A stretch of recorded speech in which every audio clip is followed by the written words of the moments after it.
Pniokowy, dupny rajca. Jezderku się, kaście to Grolicko się podziewali, jogło już chyba ze 5 miesięcy nie widziała we kościele. Zawrzeskła wele naszej Józefki staro Binkowo, kiedyś szła na 8:30 na mszo.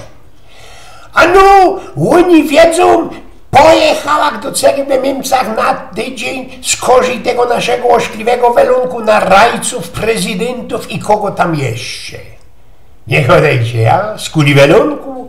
A czemu jeszcze do cerkwi wykludzili i to razinków tyncząc? Nie zdało wam się w to startował we tym welunku? Nie podobali wam się może nasze pniokowe kandydaty?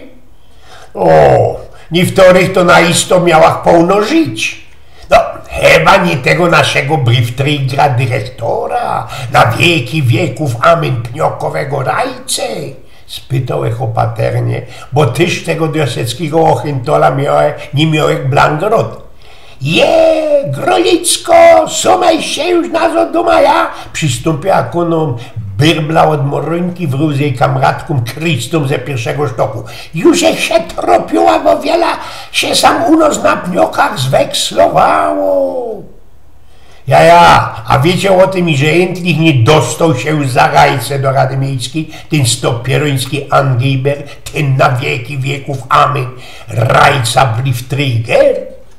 Nie godejcie, nie wywelowali go już, pyta się Grolicka, bo on też ci miał szwestejnie nerwał, taki, że był śniego graf von Rotz, jak go sam tutaj na pniokach niewtore mianowali. No ale przecam zło, nie o tym blank taki, nie był on taki blank zły, roztomajte poncie on sam nam organizował, a i ze kibicami ruchu zawdy show na szpile.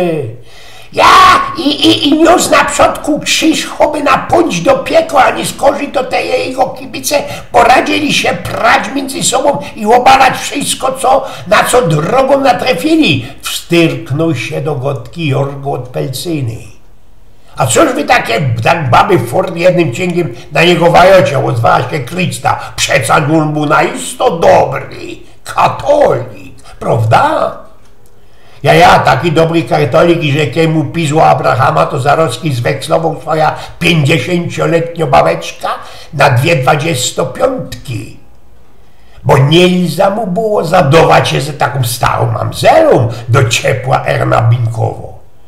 No ale co by sam nie godać, poradził się wele swoich życi, wele swojego interesu fezło obertać, rzeknął Pelcyniok. Tak długo lizał dupa tym ze tego ferajnu wspólnie dlosia, a że go zrobili dyrektorem. Zrobili go dyrektorem, drugim dyrektorem we trzeci raj, co by mu nastykło betków na kuzlo starej familii i do młodej flamy konkubiny, do ciepła swoje rubo Angela, wtoro bez tym czas do kulwita się kuną.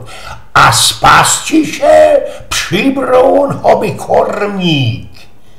No bo dydżyś miałcił najbardziej te wszystkie proszone wieczerze, fajery, gościnie, kaj mógł się na krzywy ryj naćkać i posłepać do ciebie. Wiecie, byliśmy do kupy rajcami we Chorzowie w latach 1984, 1998. Ja rozpominam ino z tego, i że ten Łochentol bez mać pieronym się ganił łazić ze swoim synkiem na Kierchow, bo tam był grób i fajny denkmal chorzowioka Władysława Truchana. A onemu na te miano wylazowali pintle na fresie choćby po ośpicy. Powiedział, jak już, bo już chciał, co by mnie już dalszy o tym Angiberze ustali godać. To panocie, moje wyrostomie, że on już nie ma rajca we Chorzowie? Nie, endlich on już nie ma rajca chorzowski, odrzeknął stanowczo. Jezerkusie, to coś mi się zdo i że go już tyż na zichę ściepną ze tego dyrektorskiego zesla, uradowała się Binkowo. Nie ściepną, nie zdążą. On ci festelnie z bamonciu 4 dziąchy i jednego ficywerta w tej jego miejskiej firmie i wartko założył ci blank nowy związek zawodowy. No zawdy ci był z niego migrant i macher. No, już za pieronem starego pierwy mądre ludzie godali przecąć, i że do frechownych i oklanych świat przynależy. Prawda? Odpowiedziała na ostatku Byrbla. Eugen z Pnioków.